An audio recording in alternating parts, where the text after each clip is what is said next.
കഴിഞ്ഞ വനിതാ ദിനത്തിൽ ഇന്ത്യയിലെ ഏറ്റവും വലിയ വാണിജ്യ ബാങ്കായ സ്റ്റേറ്റ് ബാങ്ക് ഓഫ് ഇന്ത്യ അതായത് SBI അവതരിപ്പിച്ച പുതിയ ഒരു പദ്ധതിയാണ് SBI അസ്മിത. വനിതാ സംരംഭകർക്കായുള്ള ഒരു പദ്ധതിയാണിത്.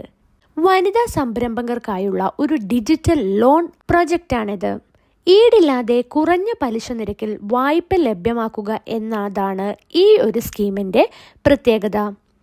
ഈ ഫണ്ടിങ്ങിലൂടെ വനിതകൾക്ക് തങ്ങളുടെ ബിസിനസ് വികസനം ലളിതമായി നടപ്പിലാക്കാൻ സാധിക്കും. ബാങ്ക് ഓഫ് ബറോഡയും വനിതാ ദിനത്തിൽ പുതിയ പദ്ധതികൾ അവതരിപ്പിച്ചിട്ടുണ്ട്. സ്ത്രീകൾ ബിസിനസ് വായ്പ എടുക്കുന്നതിൽ വൈമുഖ്യം കാണിക്കുന്നതായും പല റിപ്പോർട്ടുകളും പറയുന്നുണ്ട്. ആകെ 3% വനിതകൾ മാത്രമാണ് ബിസിനസ് ആവശ്യങ്ങൾക്കായിട്ട് വായ്പ എടുക്കുന്നത്. സ്ത്രീകളിൽ 42% വ്യക്തിഗത